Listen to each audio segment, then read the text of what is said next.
Hopefully you're going to be thanking me because Black Friday deals have come early for CityCast Chicago listeners. The auditorium is giving you, yes, you, the person listening right now, pay attention. They want to give you early access to their annual Black Friday ticket sale. All you got to do is use code CityCast to get 25% off tickets to shows like Home for the Holidays with Sleeping at Last, Drumline Live, Arrival from Sweden, the music of ABBA, and more. This is a limited time offer while supplies last, my friends, now through November 30th. Visit auditoriumtheater.org and use code CityCast for 25% off select tickets. I've been to no less than 15 weddings in my life, and one constant is every single person wants it to be one of the most special days of their life. And if you want to enjoy it without feeling like you're managing a whole event team, let Simply Elope do it for you. Simply Elope has helped over 14,000 couples, and no two weddings are ever alike. Your dedicated planner takes care of every detail, so whether you want a snowy mountaintop or a sandy beach at sunset, they'll handle the hard stuff. All you got to do is show up and say, I do. Start your big day at simplyelope.com. Today on CityCast Chicago, how close is City Council to passing a budget? Spoiler, not very. And 5 years after nationwide calls to further diversify theaters, has anything changed? Spoiler, not really. It's Friday, November 21st. I'm Jacoby Cochran, and this is what Chicago's talking about.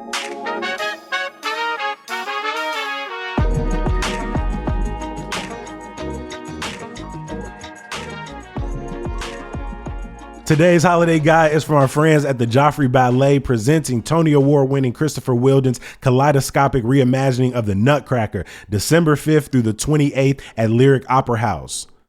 Kaleidoscopic. In the building today, we've got WBEZ arts and culture reporter Mike Davis. Mike, welcome to the podcast. Thanks for having me. We've also got the Tribune City Hall reporter Jake Sheridan in the building. Jake, it's good to have you back. Excited to be here. If you are new to CityCast Chicago, welcome, welcome. We are Chicago's #1 daily news podcast. We've got 1,000+ episodes, but please just start with the episodes from this week. We ask some very, very big questions like, why are Chicago charter schools closing? What happens to unhoused Chicagoans detained by ICE? When the hell is the National Guard and federal agents packing up and getting up out of here? And, we also ask some not so big, but some fun questions like, what are Chicago's best new restaurants? What are the best things we ate this year? And that's where we're going to start with our guest today. I want to know, maybe not your favorite new restaurant this year, but what is the best restaurant experience or the best thing you ate this year across the city? Mike, since you're new to the podcast, I'm going to start with you. Oh, man, you put me on the spot. I got to say, I went to a show on the South Side at Court Theater. Before the show, I went to Daisy's and got a po' boy. Oh, my... Highly, highly recommend the po' boy at Daisy's for sure. Yeah. Which po' boy do you get? Because I get the fried shrimp po' boy. I got the barbecue shrimp. Oh, you got the barbecue shrimp. Jake, you ever pulled up on Daisy's? I was going to go with Daisy's for my restaurant, so I don't know what to do now, Jacoby. This is brutal. I would say then I would just add, I haven't had the po' boy there, but similar kind of comforty item. I'd say the handlebar chimichanga is my food item of the year, just in its emotional support for me in many days. I got to try that one out. But no, you got to get over there and get the po' boy between the spicy sausage, the fried oyster, the barbecue shrimp, the fried shrimp. I used to live like 2.5 blocks away from it. And so when they opened, I probably was in there multiple times. You already know. Multiple times. Have you had the drink? Oh man, I had a drink that had this cognac in it. It was so good. It's the Chatham Artillery Punch. That was the drink. The Chatham Artillery Punch. I got a beer there and they served it in this like goblet and it was huge. It was the biggest beer serving size I've ever seen in my life, which was really exciting. I was pretty pumped about that. I have not been in a minute, so I'm gonna have to pull back up on them. What neighborhood is Handlebar in? Daisy's is in Hyde Park. Handlebar's in Wicker Park. All right, I need to get back over to Daisy's and I need to pull up on Handlebar.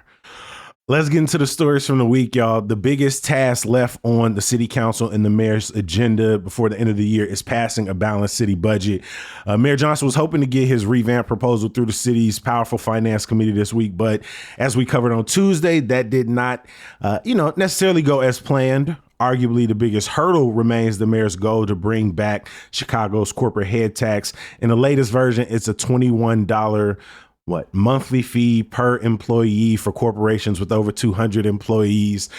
Jake, what was the temperature in that committee meeting, and what does the 25-10 vote against the proposal mean for this process? We're actually back down to 100 in the latest proposal now. Okay, back down to 100. They created a fund that would, in theory, remit some money to small businesses or small big businesses, I guess. So the tone was incredibly frustrated on both sides. It was kind of a mess at City Hall. And, this vote went forward. Allies of the mayor tried to push it back, tried to just have a discussion. But opponents of this measure and critics who are skeptical but could be won over, they decided to go ahead and vote it down. I think they didn't feel like their concerns were being heard. The folks on the mayor's side were extremely frustrated with them too. It was a pretty bad vibe. Mm-hmm. So what's the biggest pushback to this? Because the mayor has come out since and said he doesn't think this is over. At one point he says, if you know me, I'm not afraid of a no. So where do we go from here? So, I think on the side of the people who voted against this, there's kind of two main views. One is that from the, 10 toes down opponents of this, they are they think that this would hurt all of Chicago by hurting businesses, by taking business out of the city, hurting the city's tax base. There are a number of moderate and progressive Democrats too who are skeptical of this measure. They don't think it's been cooked enough to get their vote. They think that there are too many loopholes for corporations to just go have their people work from home to avoid this tax, which would hurt downtown and inadvertently too. There are other people who are skeptical that it won't bring in enough money. But of course, the mayor is he's locked in on this. He kind of put it in line on Monday with, a garbage fee hike, a grocery tax reimplementation, a property tax hike. He said he will veto any budget that does any of those things. And he's kind of argued that those are the alternatives here. Those are taxes that hurt working people more. Those are generally regressive taxes. And he believes that this is a progressive tax. This is a way to tax the rich. There's argument in city council over if taxing corporations and taxing the rich are the same thing, especially if corporations can dodge it. But, where things go from here, I honestly don't know. We're kind of back to square one at City Hall, and the clock is ticking, and there is not a lot of clock left. This has to be figured out by December 31st. The city's never missed that deadline. It's very likely that it would be a big issue for the city if they did. That the worst case scenario would be the state actually getting to make some of these decisions instead of our elected representatives. So they have to work this out. But the mayor's taken other options off the table now. Aldermen have rejected, at least initially, the crux of his proposal. It's going to be a mess. And there's been a lot of wrangling in the last couple of days. Everyone's staying pretty entrenched so far. Mm-hmm.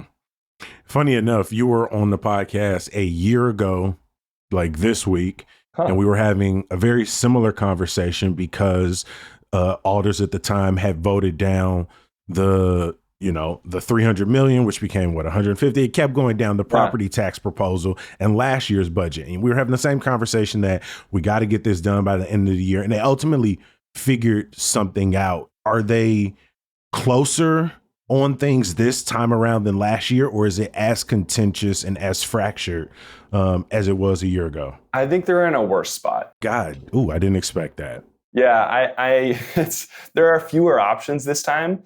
They used a lot of the easier to pick options, fee hikes and whatnot last year. The PPLT has already been tapped. It really probably isn't going to go up much more because it's already a lot more expensive. The personal property lease tax, it's often referred to as a cloud computing tax, hits things like Netflix for us as individuals, but for corporations, it hits things like Slack use, probably Riverside, the platform we're using right now. But there's less options.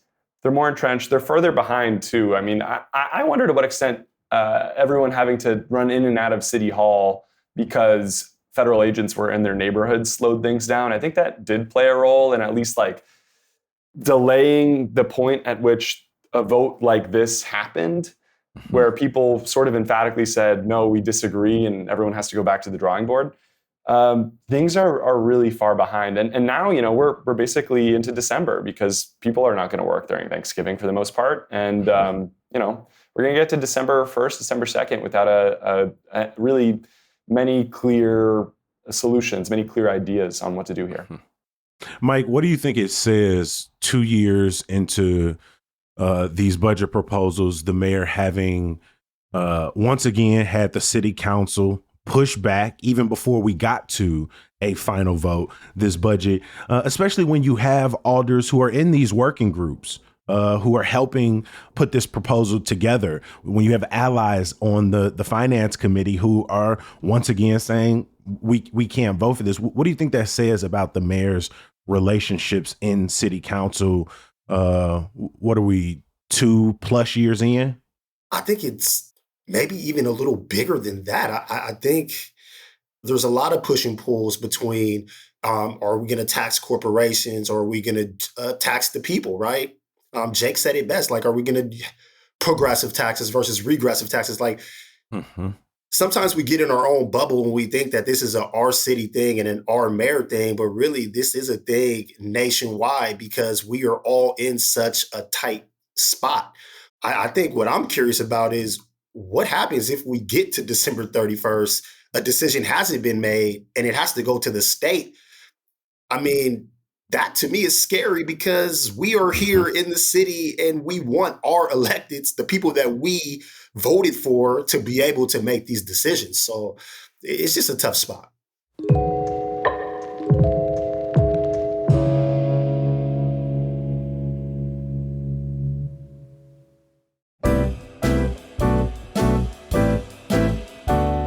This time of year is about tradition for people, and you can make Symphony Center a part of yours. From radiant choral harmonies to unforgettable orchestral moments, Symphony Center helps bring your traditions to life.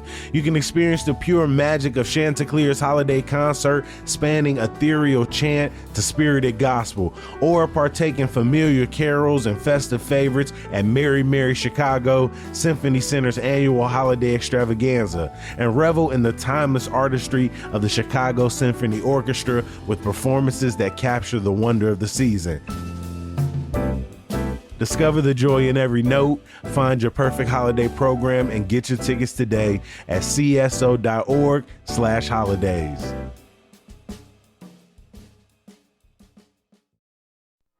The holiday season is in full swing, and one of my favorite ways to celebrate low-key is rolling by Millennium Park. You know, when it's all extra pretty, decked out in the lights. And a perfect time to stop by is Chicago's 112th annual Christmas tree lighting ceremony on November 21st. Maybe you want to meet up with your friends, bring your family outside. Maybe you got some people in town early for Thanksgiving. Go on, kick it with your fellow Chicagoans for a night of sparkling lights, holiday cheer, and make some memories with one of the biggest trees this side of the Mississippi. And if you can't wait that long, kick off the season early, starting Friday at 10 a.m. at the McCormick Tribune Ice Skating Rink, and then head over to Millennium Park Holiday Market at noon. The market runs all weekend, and you can find great gifts for everybody in your life and soak in the live entertainment all in a nice festive winter wonderland. And hey, I heard that the Allstate man gonna be out there signing autographs. Nah, I'm messing around. The Enchanted Market experience is made possible with the support of Allstate. Don't miss out. Embrace the holidays at Millennium Park. For more info, visit chicago.gov/holidays. As you've both drawn attention to in this budget, the mayor has really made it a kind of clear push that we need to, again, what that exactly looks like, tax corporations, tax the wealthiest in our city. We need to directly funnel this money into anti-violence programs, into jobs programs for young people, into arts programs. And that at this point hasn't been enough for the bulk of city council, but he has dug his heels into the ground on working people in Chicago don't want more property taxes, as we've just seen in the latest installment people received in their mailboxes over the last week. People don't want grocery taxes, but city council isn't just pushing back on that, Jake, we also know that there are more plans to borrow in this city budget, but particularly to pay for police misconduct, police violence, and police torture settlements to the tune of $280 million. Yeah, it's a huge amount of money. And it's a practice that the city for almost 10 years now has pretty carefully avoided. This is how the city used to pay for settlements.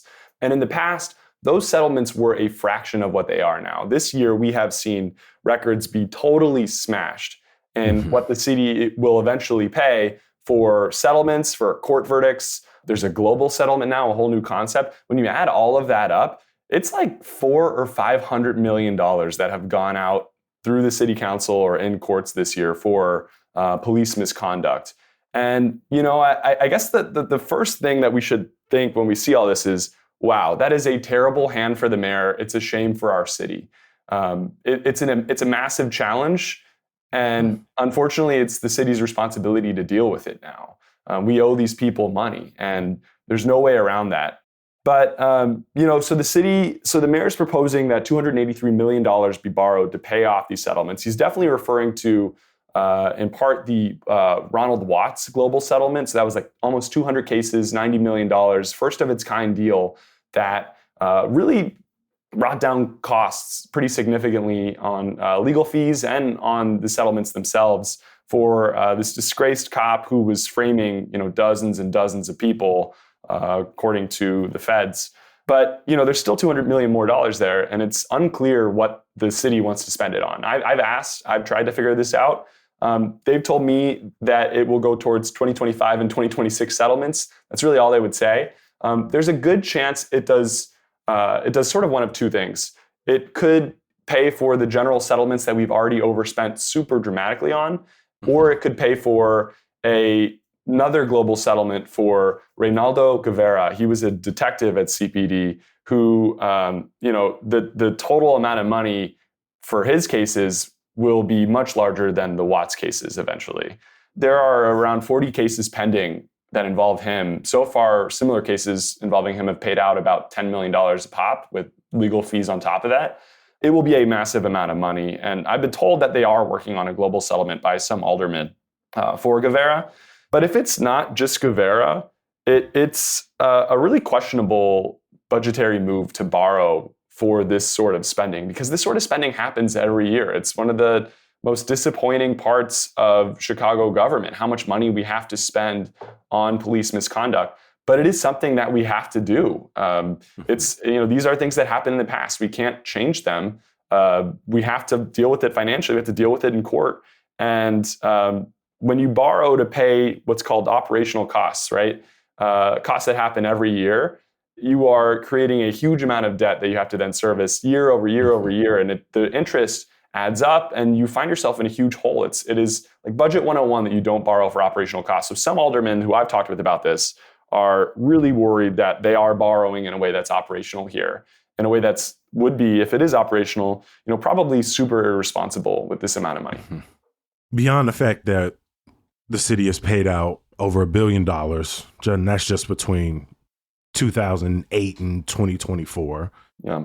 The 400 some million is getting paid out this year, right? You mentioned, very succinctly the thousands of people who were tortured, framed, murdered, wrongfully convicted. Like, many of these settlements are from cases over the last 30 years. And the fact that this is something that we know will continue well into the future, right? As CPD is, as one activist just said to me recently, all but wiping their ass with the consent decree year over year.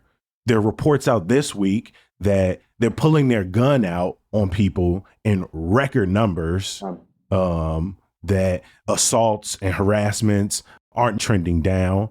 And so it's interesting when we talk about things, for example, not to get off track, but Chicago violence numbers are down this year. What is violence when police violence is up in all kinds of ways in the city of Chicago this year? And so we pay for it on the front end with our bodies and our lives and our freedoms, with our families, with our sense of safety. And then we pay for it on the back end. Think about all the money that the city is, you want $100 million to spend on public safety. You have $200 or $300 million going towards police misconduct settlements right now. This whole debate that we're having would not be happening, or there's a good chance it would be happening in some other very different light if these settlements were happening. They're a huge deal. If you care about violence intervention, if you care about youth summer jobs, if you care about corporations not getting taxed so much and more business coming to Chicago, regardless of where you stand, this is a huge issue. But borrowing more money too and giving more money to banks it complicates it all even further. So, and the fact, to your point, the debate over the corporate head tax, as contentious as it is, as much pushback as it is, going from maybe raising 100 million to maybe 82 million annually, the police misconduct budget is $82 million. Yeah, and that's off rip. Notwithstanding the fact that they're going to go over that year over year by hundreds of millions of dollars on a budget that goes up annually, that we haven't taken a very good look at, that the conversation around reallocating money has completely fallen flat in the last 5 years. And so, it's really tough to have these conversations where we're saying we don't have any money. Right. I appreciate all of the work you've been doing, Jake. As you say, this has to be passed by the end of the year. This is not likely to happen during the Thanksgiving week. And so we will continue to follow this. We're going to drop links in the show notes. Mike, 5 years ago, a letter titled "We See You, White American Theater" went viral. Today it's been signed by some 100,000 people. Can you remind us what were the contents of that letter, who wrote it, and what were its ultimate impacts? The letter was written in the aftermath of George Floyd being murdered in 2020. A lot of, at the time, we called that a racial awakening, and you had all of these corporations and politicians who were all making these pledges and these promises. So there were a group of Black and BIPOC theater artists that wrote an open letter to the institution of theater, just saying we're here. We've been tokenized. We've been mistreated. We don't have leadership. We want more opportunities. And it started making the rounds. When it was first written, it was signed by Lin-Manuel Miranda signed it. Cynthia Erivo signed it. Locally here in Chicago, Glenn Davis, the current co-artistic director at Steppenwolf, signed it. Nambi Kelly's a very prominent writer here. She signed it, even more. But it made waves around the theater world. And in the 5 years since, and recently, you talked with some, prominent directors and writers and actors across the city of Chicago. What has been their experience since all these promises were made? Because it didn't just go out, just the letter, right? 31 pages of demands followed it. People had very clear things they wanted to see change at the executive level, at the production level, behind house. What has people's experience been in the years since? I talked to a lot of artists, and to be real, it's nothing. A lot of the artists that I talk to, when they talk about what their experience was as Black theater artists in Chicago in 2019, 2018, 17, going back, it feels pretty much the same as it does now. You have a handful of prominent Black directors in the city who do employ a lot of the Black artists, but we had a moment, promises were made. There were some Black artists who got to be artistic directors. Victory Gardens here in Chicago is a great example, where they hired Ken Matt Martin. He was the first Black artistic director in that institution's history. This is a Tony Award-winning institution, very prominent. And they ran him out after a few seasons. Theaters closed, right, in 2020 because everything shuttered.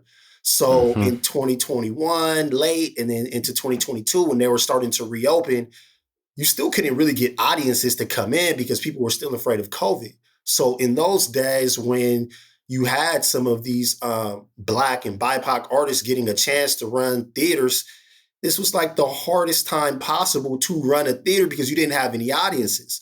So when they're not getting the numbers or you're not getting the revenue, a lot of them ended up getting run off the job. Now you're in a place where, it kind of hits on everything that Jake just said. Federal funding to the arts has been slashed. Local funding to the arts has been slashed. Philanthropy now that was going to the arts is needed in other places. Like people need food. We got wars around the world. Like all of these things are happening. So all of these dollars are getting pulled. So now it's kind of back to business as usual. You need those rich folks on the boards of these institutions. So it's kind of shifted right back to being the good old boys club. So everything just feels like it got reset. Man, I mean, I'm in no way shocked. I think so many of us, when we were watching corporate pledges be made, watching these promises be made, watching people be brought into leadership positions, knew that in many ways they would be set up as ultimately scapegoats, right? That when audiences didn't respond to seeing news stories, that they would say, oh, nobody wants them. Even if that, people weren't thinking about, well, the marketing dollars weren't put in, or we were in the middle of the pandemic. We didn't give people the chance to succeed. And as we know, when one person fails, it sort of has this ability to close the door for everybody behind. But one thing I've also noticed over the last few years is there are more people finding places across Chicago to put up their own shows. You got theater productions like Concrete Content putting out shows, month after month, show after show in Free Street Theater and small theaters in Humboldt Park. And so, when you look across the theater scene, that there's still a resilience in, Chicago artists. How are people kind of, doing their best to like stand their ground in the midst of, this kind of reverting back to the way things were? Well, I think you hit the nail on the head. I think when the letter came out, the letter was really based in New York, and it was mainly like a lot of Broadway artists. But because in all of the regions around the country, artists were experiencing the same thing, they also jumped on like, not us too. And that's how it kind of ballooned into today, where there's over 100,000 signatures on that letter. But theater as an art form, like there's always going to be Black people, brown people, all sorts of people that are making art. And artists are some of the most resilient people in our society. All you could talk about all the bad stuff happening in our world right now. The artists are taking that and they're making it beautiful because that's what they do. So yes, all of the theaters you mentioned are still here, and they're still going to be here. They're still going to find a way. Organizations like Teatro Vista in Chicago, right? Like there's Latino arts organizations that are older than me that are operating in this city, and they're finding a way to make it work. This letter was really aimed at the predominantly white institutions, the really, really large organizations, the institutions that have these multi-million-dollar endowments. And in fact, there was a sister piece to my article that Erica Thompson at the Chicago Sun-Times wrote. She spoke with the 21 largest arts organizations in Chicago. She went back, she looked at 2020. What promises did they make? Which promises did they hold up? Half of those organizations didn't even respond. But I mean, and her reporting is there. People could go check it out, but it kind of is as you would expect. Like not a lot of institutions upheld the promises that they made. So yeah, that's the reality. But I love how you put it, because yes, there are plenty of artists that are resilient, and they are going to find ways to make art, and that art is there. Mm-hmm. Before 2025 ends, are there any plays on your watch list that you still got to get to, or you want to make sure people are familiar with? For sure. If you find yourself on the South Side, Mika Scrooge, there's a million different Ebenezer Scrooges that are going to be on stage everywhere. But Mika Scrooge is the show that I would send people to. It's a rip on Scrooge about a young woman who was a music mogul whose heart turned cold chasing that money, but she made millions off of these beats, and now she's getting visited by 3 ghosts. Mika Scrooge playing at ETA Theater December 12th through December 14th. Them tickets gonna be going fast, y'all, so get them now. I'm gonna drop a link in the show notes.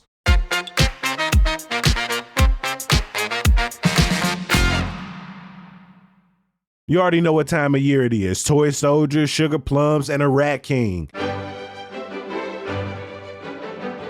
The Joffrey Ballet's The Nutcracker is making its way back from December 5th through the 28th at Lyric Opera House. Joffrey's Nutcracker is one of Chicago's most beloved holiday traditions.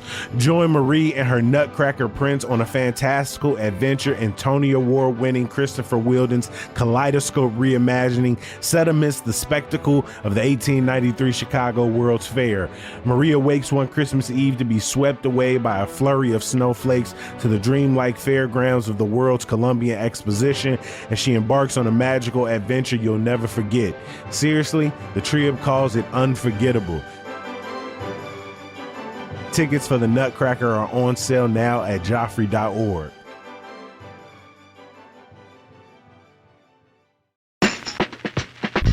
This episode is brought to you by Mubi, a global streaming service dedicated to elevating great cinema. On Mubi, stream beautiful hand-picked films anytime, anywhere. Right now, you can stream all the episodes of Hal and Harper, created by and starring Cooper Raiff, alongside Lily Reinhart and Mark Ruffalo.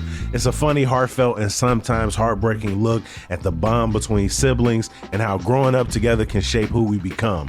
Critics are calling it profoundly relatable and pitch perfect. Hal and Harper is your next must watch. You can see it and so much more exclusively on Mubi, and the best part, you can try it free for 30 days. Just head to Mubi.com/CityCast25. That's MUBI.com/CityCast25.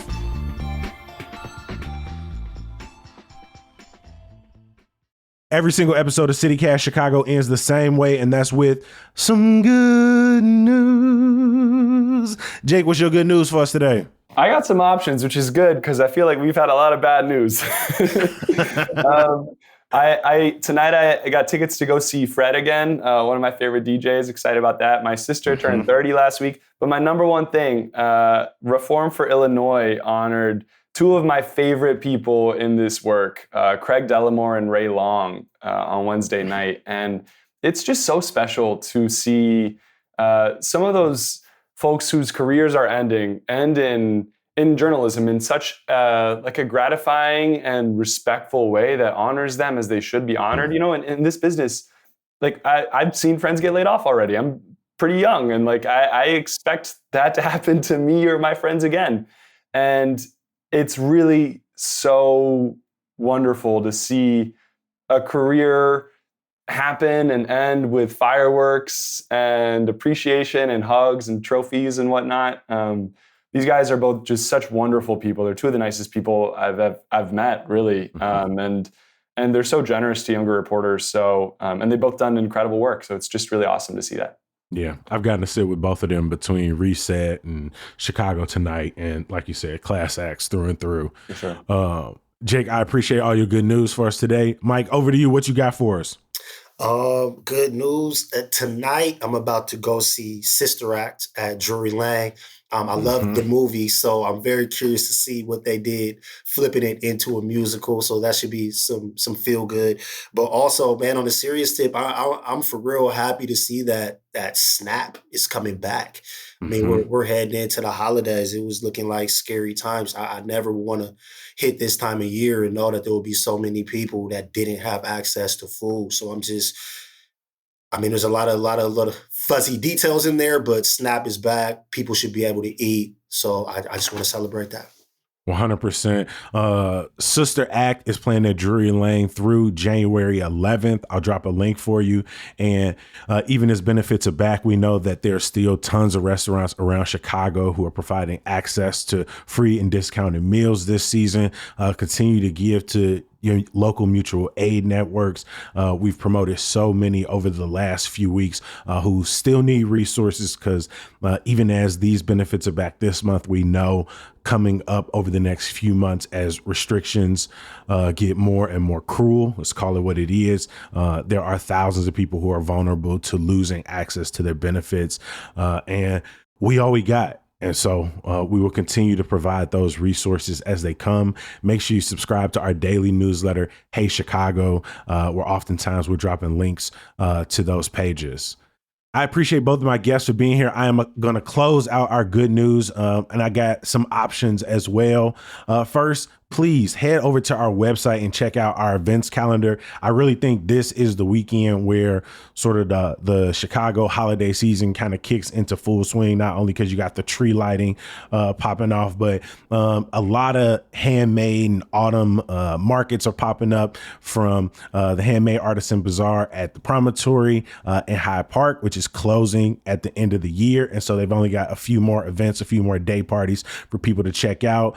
You've got a Vintage Fest in Ravenswood, as well as the Chicago Vintage Fest, $10 and under holiday market in the South Loop. We got some other markets in our events calendar. And then I also, I'm excited to go into another Bulls and Bears weekend. The Bulls pulled out 2 very clutch wins over the last couple of days, and they facing the Heat tonight. And then they got the Wizards. And then also, the Bears are at home looking to keep that lead in the division. And good old insufferable POS, Aaron Rodgers is back in the building this weekend. And I hope he get about 4 interceptions before they bench his old ass and get him up out of here. I love watching him get hit. Man. Talk about somebody who every time they open their mouth, and he think we just supposed to squash it. One thing Chicago don't do is we ain't gonna let it ride. It's for life, man. It's up as soon as we see you. And so I'm really hoping I'm not eating my words come Monday, Tuesday morning here on the podcast. But I'm looking forward to celebrating a couple of wins this weekend and then getting out to a few of these markets. I really appreciate both of y'all making time for CityCast Chicago. From WBEZ, first but not the last time, arts and culture reporter Mike Davis. Mike, thank you so much for stopping through. Thanks for having me. And Jake, I appreciate you from City Hall to CityCast Chicago, and hopefully in a few months, not too long, man, back on the softball, back out there. Jake Sheridan from the Tribune, we appreciate you, my friend. I'm lucky to be here. Before we get out of here, I want to give a huge thank you to the people who make CityCast Chicago and Hey Chicago possible. Our executive producer, Simone Aliseya. I hope you're enjoying your vacation, G. Our producer is Michelle Navarro. Our Hey Chicago newsletter editor is Emmy Mack. Our social media manager is Rick Homuth. Our roving producer this week is Lizzie Goldsmith. The music we all love is from Sam Thousand, All the Kimonos, and Mark Greenberg from the Mayfair Workshop. Additional music this week from AJ, Cecilia Sanchietti, Richard Morrison, Up North, all courtesy of Triple Scoop. And my last thank you, as it is every single episode and every week, is for you, the people who make CityCast Chicago what it is by showing up, sharing us with your friends and family. For the people who signed up to join our CityCast Chicago Neighbors program, we see you and we appreciate you. If you were new here and you made it to this point in the episode, I hope you enjoy what you heard. If you still a little bit on the fence, again, go and dig through those crates. Go past the episodes we did this week. You're going to find some really cool and amazing conversations, from the exploration of Chicago's roller skating culture and the history of house music. We're going to talk about the terrible plan for transformation. I call it the plan for devastation, right? We talk with some cool Chicago musicians and chefs and meet local organizers. And we talk to so many great journalists who are doing the work of, figuring out what the hell is going on every single day in and around this city, advocating for the most vulnerable across Chicago. And so we appreciate you being here. We're going to be back bright and early on Monday. We'll talk to you then. Peace.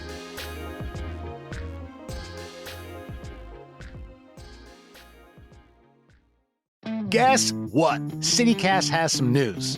I'm Sean McPherson, the host of CityCast Twin Cities. And I'm Jane Sihu, and I'm the host of CityCast Seattle. Hey, if you have a friend in one of our cities, can you text them for us? Yeah, something, simple like, hey, how's that rash doing? And do you listen to podcasts? Because I have one you're definitely going to like.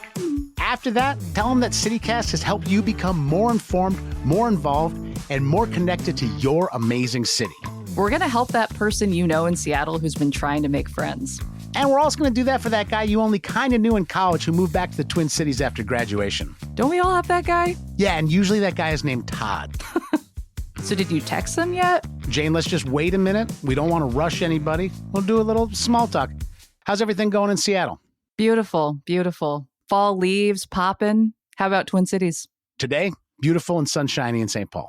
Okay, Jane, I bet they are done texting by now, and I just want to remind them, hey, you, please tell that friend to subscribe to CityCast Twin Cities or Seattle, wherever you get your podcasts. Or if you don't want to text them and you're really just on Instagram sending them DMs all the time with like funny videos, send them a DM of our latest videos. You can find us at CityCast Twin Cities or CityCast Seattle on Instagram.